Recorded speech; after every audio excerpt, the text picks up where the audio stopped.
नमस्कार, आप देख रहे हैं हमारा विशेष प्रोग्राम। हमारे साथ इस समय जुड़े हुए हैं आरएलडी के प्रवक्ता रोहित जी। रोहित जी, स्वागत है आपका।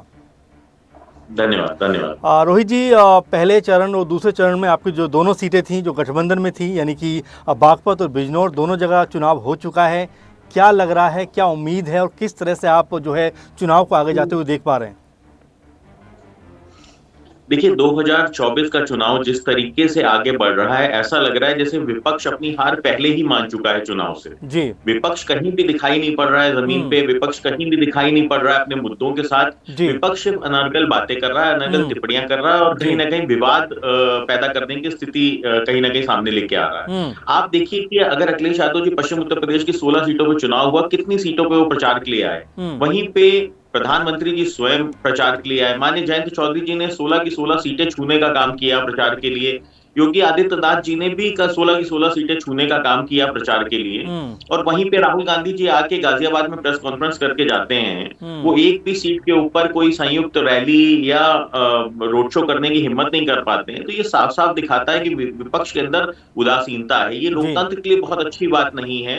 जब आप जनता से दूर रहते हो, आप सिर्फ ट्विटर की राजनीति के ऊपर उतर आते हो, तब ऐसी स्थिति पैदा होती है। तो ये जनता के लिए बहुत अच्छा संकेत नहीं है। मैं विपक्ष से कहूंगा कि कम से कम संघर्ष करिए। विपक्ष की एक अहम भूमिका है लोकतंत्र के अंदर। ये 16 की 16 सीटों पे हमें एनडीए गठबंधन जीतता हुआ दिखाई दे रहा है। बिल्कुल रोहित जी, लेकिन जिस तरह से बागपत में पहली बार ऐसा देख रहे हैं कि यहाँ पर चौधरी परिवार से कोई भी प्रत्याशी नहीं है, ये कोई रणनीति का हिस्सा है या क्या है, क्या कहना चाहेंगे इसके ऊपर? देखिए, कठिन फैसला था राष्ट्रीय लोकदल के लिए, क्योंकि बागपत की सीट कहीं ना कहीं चौधरी चरण सिंह जी की सीट मानी जाती है, जिसके बाद निरंतर अजीत सिंह जी ने चुनाव लड़ा और पिछली बार माननीय जयंत चौधरी जी ने चुनाव लड़ा था। परंतु राष्ट्रीय लोकदल ने एक मैसेज देने की कोशिश की है कि हम परिवार के आगे राजनीति करते हैं, हम अपने कार्यकर्ताओं का सम्मान करते हैं। हमने एक हमारे 40 साल पुराने, जिन्होंने चौधरी चरण सिंह जी के साथ काम किया था, उनको हमने टिकट देने का काम किया, जो जनता से जुड़े हुए थे, जो कहीं ना कहीं जनता के दुख दर्द को छू पाते थे, कहीं ना कहीं जनता उनसे कनेक्टेड थी। तो हमने राष्ट्रीय लोकदल ने एक नजीर साबित की है कि जिस तरीके से आप देखिए, क्या मैनपुरी में यादव परिवार के अलावा कोई और चुनाव लड़ सकता है? परंतु राष्ट्रीय लोकदल ने अपनी परंपरागत सीट के ऊपर एक आम कार्यकर्ता को सीट देके हमने एक मैसेज दिया है कि हम समाज सेवा करना चाहते हैं, ना कि खाली परिवार को बढ़ाने के लिए हम सोचते हैं। जी, देखिए रोहित जी, ठीक है, आपने सही कहा, लेकिन समाजवादी पार्टी आपको 7 सीटें ऑफर कर रही थी, बीजेपी ने 2 सीटें ऑफर की, आप चले जाते हो। क्या पार्टी का कोई रणनीति थी या मौजूदा स्थिति को देखते हुए आपने फैसला किया? देखिए, ये चीजें बहुत आगे आ चुकी हैं अब, क्योंकि अब तो चुनाव भी हो गया, हमारा गठबंधन हो गया, काफी आगे आ चुकी है। परंतु मैं इस पे फिर भी मैं ये कहना चाहूंगा कि समाजवादी पार्टी कहीं ना कहीं भ्रम फैलाने की कोशिश कर रही है कि वो 7 सीटें दे रही थी। पहली चीज तो वो 6 सीटें थी। दूसरी चीज ये है कि उन 7 सीटों में वो 4 सीटों पे अपने कैंडिडेट लाना चाहते थे। देखिए, राष्ट्रीय लोकदल का जो कार्यकर्ता है वो राष्ट्रीय लोकदल का झंडा उठाता है, राष्ट्रीय लोकदल को घर घर तक पहुंचाने का काम करता है। और ऐसी स्थिति में अगर राष्ट्रीय लोकदल के सिंबल पे हम समाजवादी पार्टी के कैंडिडेट ले लें, तो वो कहीं ना कहीं हमारे कार्यकर्ता के साथ बहुत अन्याय होता है। 2022 के चुनाव में भी हमने ये चीज देखा था कि समाजवादी पार्टी ने हम पे अपने कैंडिडेट थोपने का काम किया था, परंतु क्योंकि गठबंधन बहुत आगे आ चुका था, तो हमने उनके उस निर्णय का सम्मान किया और वहीं पे हमें कहीं ना कहीं नुकसान भी उठाना पड़ा, क्योंकि जो हम सीटें लड़ रहे थे 33 सीटें, उसमें से एक मार्च सीट ऐसी थी जिसके ऊपर इन्होंने जबरदस्ती हमारे कैंडिडेट का टिकट हटवा के और संजय लाठर जी को चुनाव लड़वाया। संजय लाठर जी चुनाव हार गए और उसके बाद उससे एक मैसेज गया कि मथुरा की सारी सीटों के ऊपर कहीं ना कहीं राष्ट्रीय लोकदल को नुकसान हुआ। तो हम ऐसा कुछ रिपीट नहीं करना चाहते कि दूसरी चीज, एक बात हमें समझनी पड़ेगी कि अगर आपके पास कोई रणनीति नहीं है, कोई नीति नहीं है, तो ऐसी 7 सीटें का कोई मतलब नहीं होता है, या ऐसी 6 सीटों का कोई मतलब नहीं होता है कि जब आप देश के लिए काम ही नहीं करना चाहते हैं, आप सिर्फ एक परिवार के लिए काम करना चाहते हैं, तब उस गठबंधन के अंदर रहना मतलब कहीं ना कहीं मतलब राष्ट्रीय लोकदल को अब गंवाना नहीं सुहाना। जी रोहित जी, चलिए ब्रजभूषण को लेकर बात कर लेते हैं। मामला फंसा हुआ है, आप भी जानते हैं, कई बयान आपकी पार्टी से भी निकल कर आते हैं। क्या वाकई ब्रजभूषण के नाम पर बीजेपी फंसी हुई है? आरएलडी का इस पे क्या रुख है, क्या कहना चाहेंगे? क्योंकि ब्रजभूषण को लेकर अभी भी जो स्थिति है वो बीजेपी की तरफ से कोई भी कह सकते हैं स्पष्ट नहीं है। देखिए, ब्रजभूषण शरण सिंह जी भारतीय जनता पार्टी के सांसद हैं। उनके ऊपर गंभीर आरोप महिला पहलवानों द्वारा लगाए गए जी। और देश के अंदर अगर महिला द्वारा कोई भी आरोप लगाया जाता है तो पहले उसकी जांच होनी चाहिए, और जब तक वो जांच पेंडिंग हो तब तक उस व्यक्ति को क्लीन चिट दे देना या उस व्यक्ति को समाज द्वारा स्वीकार करना मुझे लगता है थोड़ा कठिन होता है और कठिन होना भी चाहिए। देखिए, जिस तरीके से महिला पहलवानों ने उनके ऊपर आरोप लगाए, महिला पहलवान हमारे देश के सम्मान को, देश के गौरव को विदेश की धरती तक लेके गई हैं। हमारे देश के झंडे को उन्होंने विदेश की धरती तक सम्मान दिलवाने का काम किया। राष्ट्रीय लोकदल निरंतर महिला पहलवानों के साथ रही, आंदोलन में उनके हम शामिल हुए। माननीय जयंत चौधरी जी स्वयं उन बेटियों से मिलने गए और हमने अपनी मुखरता से इस आवाज को उठाया। वहीं अगर हम विपक्ष की बात कर ले तो अखिलेश यादव जी के मुंह से तो बृजभूषण शरण सिंह का नाम निकलना बहुत ही कठिन है। मुझे लगता है शायद आप पीछे चले जाएंगे तो एक भी प्रेस कॉन्फ्रेंस के अंदर बृजभूषण शरण सिंह के ऊपर उन्होंने एक शब्द नहीं बोला, बल्कि वो इंतजार कर रहे हैं कि कब भारतीय जनता पार्टी बृजभूषण शरण सिंह जी की टिकट काटे और अखिलेश यादव जी उनको टिकट दें। ये एक प्रेस कॉन्फ्रेंस में वो कह भी चुके हैं, स्वयं कह चुके हैं अपने वक्तव्य के अंदर। तो ऐसी स्थिति में राष्ट्रीय लोकदल का क्लियर स्टैंड है, हमने भारतीय जनता पार्टी को कम्युनिकेट भी कर दिया है कि बृजभूषण शरण सिंह जी को टिकट नहीं दिया जाना चाहिए। बाकी क्योंकि सीट राष्ट्रीय लोकदल के पास नहीं है, वो भारतीय जनता पार्टी की सीट है। आखिरी नतीजा, आखिरी फाइनल जो डिसीजन हो वो भारतीय जनता पार्टी का हो। रोहित जी, बिल्कुल आपकी बात से मैं समझ पा रहा हूँ कि कहीं ना कहीं जो आरएलडी है वो बृजभूषण के नाम पर सहमत नहीं है, ये इसका मतलब निकाला जाए, क्योंकि जिस तरह से आपने कहा कि हमने स्पष्ट कर दिया है कि उनको टिकट ना दिया जाए, तो यहाँ पर क्या कोई आपस में अंतर्कलह की स्थिति क्या बन सकती है?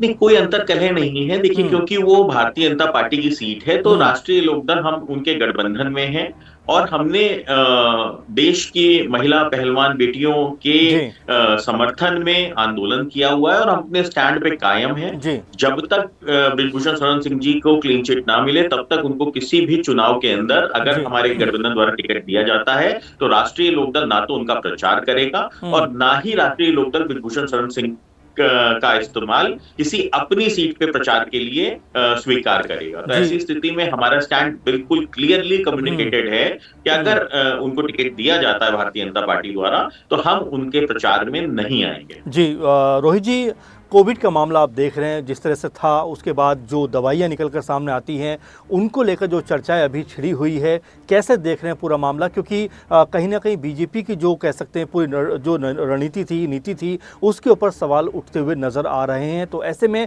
ये बड़ा मुद्दा अपने आप बनता चला जा रहा है, क्या कहना चाहेंगे इस पूरे के पूरे मामले पर?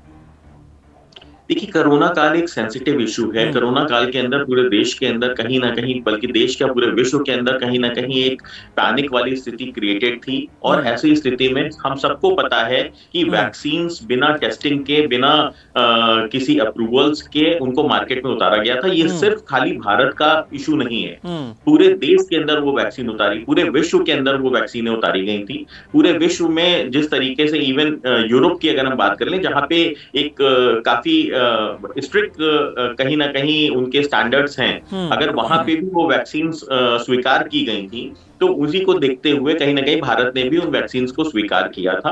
अब कल शायद ये मुद्दा आया है सामने कि यूके के हाईकोर्ट के अंदर कोविशील्ड ने कहा है कि हमारी वैक्सीन के साइड इफेक्ट्स के कारण आपको ब्रेन स्ट्रोक और हार्ट अटैक बढ़ सकता है। तो ये एक अहम और कहीं ना कहीं गंभीर मुद्दा है। हमको ये देखना पड़ेगा कि अब जो उनके साइड इफेक्ट्स हैं, जिन लोगों ने उन वैक्सीन को लिया है, उसको कैसे मिनिमाइज किया जा सकता है, कैसे उसके ऊपर काम किया जा सकता है। पर इसके लिए विपक्ष अगर ये नीची राजनीति कर रहा है या गंदी राजनीति करने का काम कर रहा है विपक्ष, कि वो सरकार को घेर रहा है, तो सरकार को जो उस समय, उस दौर में जो सही लगा वो सरकार ने किया और वो जरूरत थी हमारे देश। रोहित जी, बिल्कुल रोहित जी, मैं ये पूछना चाह रहा था कि चलिए ठीक है, सरकार ने जो किया अहम फैसला था, लेकिन जिस तरह से जान के साथ में खिलवाड़ करने का जो पूरे का पूरा मामला निकल कर सामने आ रहा है, क्या जल्दबाजी हो गई? क्योंकि उस समय अगर देखा जाए तो मोदी जी की इसी तमाम चीज़ों को तमाम कह सकते उपाधियों से नवाजा जा रहा था। आज जब इसके ऊपर इस तरह की बातें आ रही हैं तो क्या कहा जा रहा है कि भाई ये उस समय के हिसाब से लिया गया फैसला था? क्या नहीं लगता कि कहीं ना कहीं सरकार से चूक हुई है पूरे मामले को लेकर? देखिए, जब युद्ध चल रहा होता है, जब युद्ध ऑन होता है, तो उस समय जो फैसले लिए जाते हैं वो उस समय की स्थिति को देखते हुए लिए जाते हैं। कई बार होता है कि आप ऐसे फैसले ले लेते हैं कि जहां पे आपको पता होता है कि कुछ क्षति हमें भी पहुंचने वाली है, परंतु उसके बावजूद आपको कहीं ना कहीं एक जो बड़ा संकट है उसको टालने के लिए आपको कुछ फैसले लेने पड़ते हैं। मुझे लगता है कि सरकार ने उसी दृष्टि से ये फैसला लिया था, और अब क्योंकि ये फाइंडिंग सामने आ रही है, उसके साइड इफेक्ट्स जो सामने आ रहे हैं, उसको कैसे मिनिमाइज किया जाए इसके लिए भी सरकार कटिबद्ध है और उसके लिए काम करेगी। जी रोहित जी, चलिए अब आरक्षण की बात कर लेते हैं, क्योंकि बीजेपी कह रही है कि अब की बार 400 पार, और लगातार ये खबरें बनी हुई हैं कि चाहे ओबीसी हो या एसटी आरक्षण हो, तमाम आरक्षण खत्म हो सकते हैं। आप देख रहे हैं चर्चा इसके ऊपर खूब ज़्यादा हो रही है। क्या कहना चाहेंगे कि क्या वाकई ऐसा कुछ होने वाला है, क्योंकि आप भी एनडीए का हिस्सा हैं, क्या सोचते हैं सबके बारे में? देखिए, देश की जरूरत है आरक्षण, देश के ऊपर थोपा नहीं गया है आरक्षण जी। ये कहीं ना कहीं SC ST OBC को जिस तरीके से पूर्व में कहीं ना कहीं दबाया गया है, कुचला गया है, और एक बराबरी का प्लेटफॉर्म नहीं दिया गया है, उसको बराबरी पे लाने के लिए आरक्षण की व्यवस्था की गई। तो इसलिए ये विपक्ष द्वारा जो एक भ्रामिक प्रचार किया जा रहा है कि अगर भारतीय जनता पार्टी 400 सीटें मांग रही है तो संविधान बदलने के लिए मांग रही है या आरक्षण खत्म करने के लिए मांग रही है, ये सिर्फ और सिर्फ उनका वोट बटोरने का एक तरीका है। राष्ट्रीय लोकदल माननीय जयंत चौधरी जी ने 2022 के बाद जब हमारे विधायक चुन के आए थे, तो एक चिट्ठी लिख के हमने निर्देशित किया था अपने विधायकों को कि आप 35% अपनी निधि का कहीं ना कहीं गरीब और SC ST के लिए स्पेसिफिकली खर्च करने का काम करेंगे, उस आबादी में स्पेसिफिकली खर्च करने का काम करेंगे। और एनडीए में शामिल होने के बाद एक और चिट्ठी हमने लिखी है कि 35% तो आप निरंतर SC ST आबादी में खर्च करेंगे और 16% आप मुस्लिम आबादी में खर्च करने का काम करेंगे, क्योंकि ये जो आबादियां हैं यहाँ पे सामान्य प्लेटफॉर्म लोगों को नहीं मिला है। आज भी यहाँ पे गुर्बत है, आज भी यहाँ पे गरीबी है, और आज भी हम देख पा रहे हैं कि इस तबके को जरूरत है। तो ऐसी स्थिति में ये कहना, ये भ्रम फैलाना कि हम आरक्षण खत्म करने के लिए 400 सीटें मांग रहे हैं, तो मुझे लगता है कि विपक्ष को कुछ और पैतरा अपनाना चाहिए वोट के लिए। विपक्ष को जनता के बीच में जाना चाहिए। आज देश का हर तबका जानता है कि एनडीए सरकार कहीं ना कहीं समर्पित है देश की जनता के लिए और देश के हर वर्ग के उत्थान के लिए समर्पित। जी रोहित जी, लेकिन जाट आरक्षण को लेकर क्या कहना चाहेंगे, क्योंकि इसको लेकर भी चर्चाएं होती रहती हैं। ऐसे में जाट आरक्षण को लेकर आरएलडी का क्या सोचना है, रोहित जी इस पे क्या कहना चाहेंगे? देखिए, राष्ट्रीय लोकदल में माननीय अजीत सिंह जी ने जाट आरक्षण देने का काम किया था। पूरे देश के अंदर में जाट आरक्षण दिया था, परंतु 2015 में हाईकोर्ट के आदेश के बाद वो आरक्षण रद्द हो गया था। उत्तर प्रदेश में आज भी जाट आरक्षण है, और वो कहीं ना कहीं उसका कारण चौधरी अजीत सिंह जी हैं, जिन्होंने कहीं ना कहीं एक लंबे संघर्ष के बाद जाटों को आरक्षण दिलवाने का काम किया था। जाट कम्युनिटी एक माइनॉरिटी की तरीके से उसको देखा जा सकता है, क्योंकि अगर आप जाट कम्युनिटी की संख्या की बात करेंगे तो वो काफी कम है, और जाट कम्युनिटी को भी जरूरत है आरक्षण की। राष्ट्रीय लोकदल इसका पक्षधर है, और हम कि हर प्लेटफॉर्म के ऊपर इसके ऊपर बात करने के लिए तैयार हैं, और कहीं ना कहीं हमारा संघर्ष और कोशिश भी रहेगी कि जाट समाज को आरक्षण प्रदान किया जाए। जी बिल्कुल बिल्कुल। और जिस तरह से अखिलेश यादव ने भी बात कही और तमाम समाजवादी पार्टी के नेता ये बात कहते रहे हैं कि भाई जयंत चौधरी जी को हमने राज्यसभा भेजा, उन्होंने जिस तरह से हमारा साथ छोड़ा, कैसे देखते हैं पूरा मामला, क्योंकि लगातार इसके ऊपर बातें हुई हैं, बयानबाजी हुई हैं। क्या वाकई में कोई आरएलडी की तरफ से सपा का साथ छोड़ना कहीं ना कहीं जो कह सकते हैं कि फ़ायदा लेने के लिए किया गया पूरा का पूरा प्रोसेस था, या यूं कहा जाए कि सपा या इंडिया गठबंधन के अंदर वो दम नज़र नहीं आया, इसलिए जयंत चौधरी ने इस तरह का महत्वपूर्ण फैसला किया? देखिए, ये कहना काफी मुझे लगता है कई बार छोटा दिखाई पड़ता है, जिस तरीके से समाजवादी पार्टी वाले आरोप लगाते हैं। वैसे तो मैं कई बार जवाब दे चुका हूं, परंतु आज मैं कुछ अलग जवाब से शुरुआत करूंगा। समाजवादी पार्टी वालों ने ओम प्रकाश राजभर जी मतलब सुभाषपा और महान दल को एक कार गिफ्ट की थी, और जब उनका गठबंधन टूटा था तो वो कार उन्होंने साम दाम दंड भेद से उसको मतलब एक तरीके से उठवा ली थी। महान दल के तो जो राष्ट्रीय अध्यक्ष हैं उसको पेट्रोल पंप से उस कार को मतलब उनको उतार दिया गया और उस कार को समाजवादी पार्टी वाले लेके चले गए समाजवादी पार्टी के ऑफिस। तो मुझे लगता है कि अब आप खुद ही समझ सकते हैं कि कितनी छोटी मानसिकता है कि अगर इनसे कोई गिफ्ट भी ले रहा है तो संभल के ले। तो पहली चीज तो ये, दूसरी चीज ये है कि अगर राज्यसभा की हम बात करें तो राज्यसभा हमारा इनके साथ जब 2022 का चुनाव हुआ था तो उसके अंदर हम सीटों से कहीं ना कहीं हम संतुष्ट नहीं थे। तो उसके अंदर कि हमारी इनके साथ संधि हुई थी कि ये हमें एक राज्यसभा की सीट देंगे। उस संधि के तहत इन्होंने हमें राज्यसभा की सीट दी थी। दूसरी चीज ये, हमारे 9 विधायक हैं, 9 विधायकों ने इनको एमएलसी के चुनाव में 2 बार वोट करने का काम किया। और ऐसा नहीं है कि खाली हमने इनसे राज्यसभा ले ली, हमने भी इनके हर जगह पे हम इनके पूरक की तरीके से खड़े रहे हैं। जब आपका गठबंधन होता है तब आप एक दूसरे के पूरक होते हैं। और अगर हमारे 9 विधायकों की ताकत नहीं थी तो जब ये 3 राज्यसभा भी जो पीछे चुनाव के अंदर चुनाव से ठीक पहले जो राज्यसभा का चुनाव हुआ था जिसके अंदर समाजवादी पार्टी ने अपने 3 कैंडिडेट उतारे थे जो पीडीए का नारा देते थे, पर उसमें से पीडीए का कोई भी नहीं था। तो इस 9 विधायकों के कारण ही समाजवादी पार्टी ने अपना एक राज्यसभा नहीं भेज पाए ना वो। तो अगर हमारे 9 विधायकों की ताकत नहीं थी तो फिर कैसे आप वो अपना तीसरा सांसद नहीं भेज पाए। आलोक रंजन जी, जो कि अखिलेश यादव जी ने अपना दर्द कहीं ना कहीं मीडिया के माध्यम से भी रखा है कि साहब हम राष्ट्रीय लोकदल के जाने के कारण हम अपना तीसरा कैंडिडेट नहीं जिता पाए। तो इसका मतलब ये कि हमारे 9 विधायकों की अपनी शक्ति थी जिसके कारण माननीय जयंत चौधरी जी राज्यसभा गए। अरे भाई, अगर ऐसे ही आप राज्यसभा बांट रहे तो बताइए किसको दे दिया आपने? अगर हमारी शक्ति नहीं थी तो आपने किसको दे दी राज्यसभा? भाई हम भी इस तरीके से कह सकते हैं ना कि आप 2017 में 47 विधायकों पे थे और राष्ट्रीय लोकदल से गठबंधन करने के बाद आप 111 विधायकों पे पहुंच गए। तो ये भी तो एक दूसरे के पूरक होते हैं ना। जब आप गठबंधन करते हो तब आप कहीं ना कहीं दोनों शक्तियों को एक करते हो। तो ऐसी स्थिति में इस तरीके की छोटी बात करना ये समाजवादी पार्टी को शोभा नहीं देता है। खासतौर से अखिलेश यादव जी एक बड़े नेता है, उनको शोभा नहीं देता है, परंतु अब वो कर रहे हैं तो उसके लिए हम कुछ कह नहीं सकते, कर नहीं सकते। जी रोहित जी, बीजेपी के साथ जब गठबंधन हुआ उस समय भी लगातार चर्चा सामने आई कि हो सकता है कि एक राज्यसभा सीट जो है रालोद को भी मिलेगी, आरएलडी को भी मिलेगी, लेकिन जैसे ही गठबंधन होता है उसके बाद चर्चा कहीं भी नहीं होती। क्या बीजेपी ने एक तरीके से आरएलडी को बैकफुट पे ला दिया? थोड़ा इंतजार करिए, आगे बहुत कुछ है। खैर ये तो मजाक की बात है, पर ऑन अ सीरियस नोट राष्ट्रीय लोकदल ने कोई गठबंधन भारतीय जनता पार्टी के साथ कुछ तय करके नहीं किया है। हाँ, जब उन्होंने चौधरी चरण सिंह जी का सम्मान किया, भारत रत्न से उनको नवाजा, तो हमें कहीं ना कहीं हमें लगा कि उन्होंने हमारे दिल को छूने का काम किया है। उन्होंने करोड़ों किसानों के दिल को छूने का काम किया है, करोड़ों किसानों की भावनाओं को छूने का काम किया है। और प्रधानमंत्री जी जिस तरीके से निरंतर देश के गरीबों के उत्थान के लिए काम कर रहे हैं, हमें लगा कि अब हमें उनका समर्थन करना चाहिए, उनका साथ जाना चाहिए। उसको देखते हुए राष्ट्रीय लोकदल एनडीए के साथ गया। एनडीए ने हमें एक एमएलसी कैंडिडेट भी उन्होंने हमें देने का काम किया है, एमएलसी देने का काम किया है, एमएलसी की सीट, जिसमें योगेश नवार जी जो हमारे विधायक बने हैं। तो ऐसी स्थिति में जब हमारा आपका गठबंधन होता है तो निरंतर ये निरंतर चलने वाली प्रक्रिया है।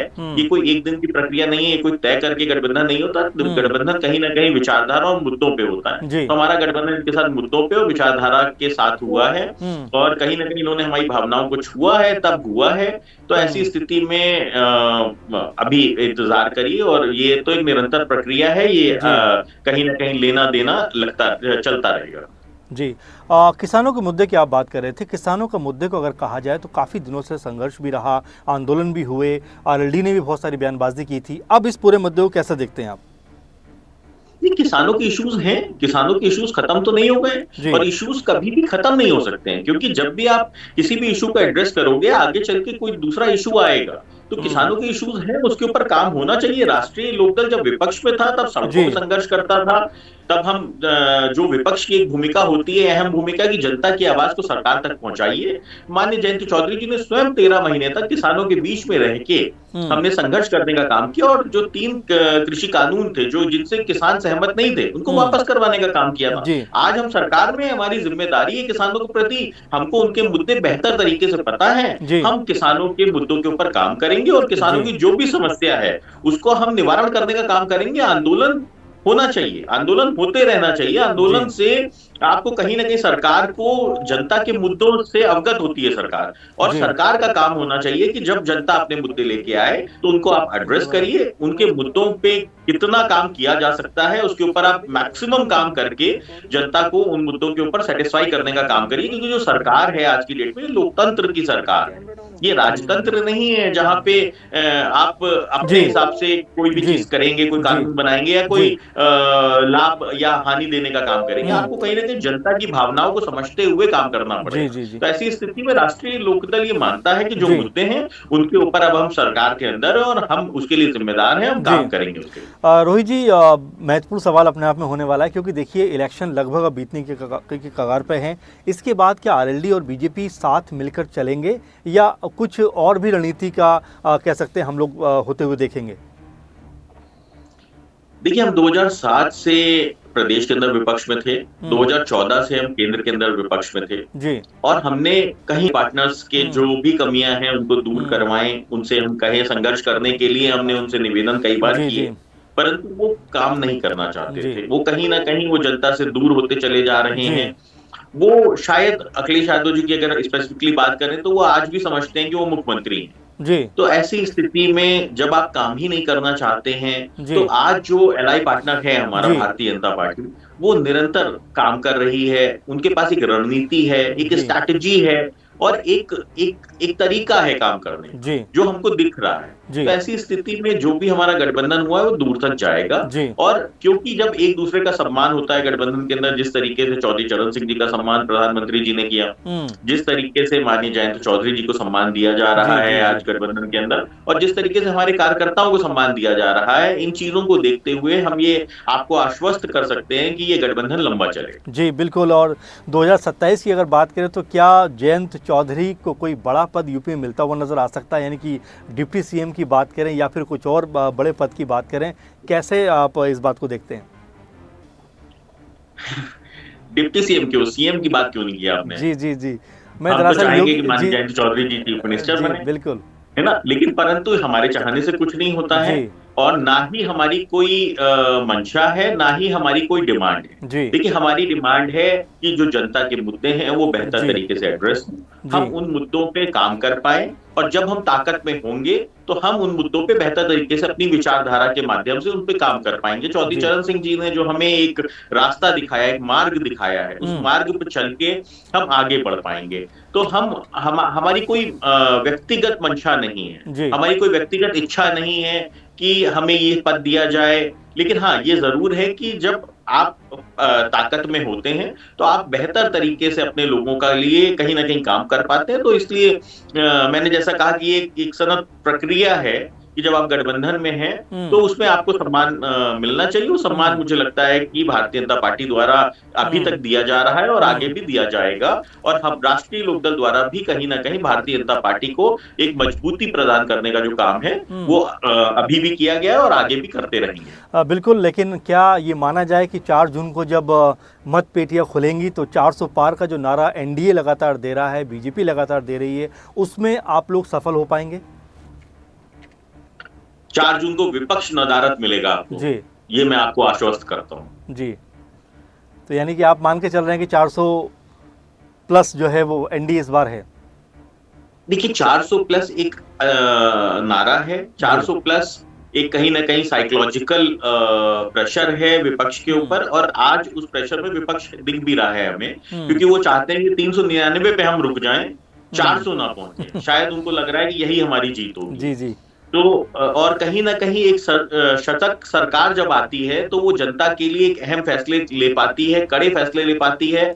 और जिस तरीके से हमने देखा कि भारतीय जनता पार्टी ने चाहे 370 का मुद्दा हो, चाहे 3 तलाक का मुद्दा हो, एक बड़े फैसले लेने का काम किया है पूर्व में। तो आगे भी जो देश के अंदर समस्याएं हैं उनके ऊपर अहम फैसले लेने में आपको ताकत देती है जब आप बहुमत में होते हैं, एक बड़े बहुमत में होते हैं। तो 400 पार का जो हमारा नारा है वो जनता के प्रति कहीं ना कहीं हमारा विश्वास है और जनता के प्रति कहीं ना कहीं हमारी आशाएं हैं। तो इन आशाओं को देखते हुए हमने 400 पार का नारा दिया है और हम अब जनता के आशीर्वाद के लिए 4 जून तक इंतजार करेंगे। 4 जून को हम सरकार बना रहे हैं, ये आश्वस्त हैं हम, और 400 पार जाएंगे, इसके लिए हम संघर्ष करें। जी रोहित जी, बहुत बहुत धन्यवाद आपका हमें समय देने के लिए। तो ये रोहित जी आरएलडी के प्रवक्ता, जिनसे तमाम मुद्दों पर हमने बात की, तमाम मुद्दों पर उन्होंने विचार रखे। तो आप भी अगर इस प्रोग्राम को देखकर जो अपने विचार पेश करना चाहते हैं ज़रूर कमेंट करिए, हमारे चैनल को लाइक सब्सक्राइब ज़रूर करिए।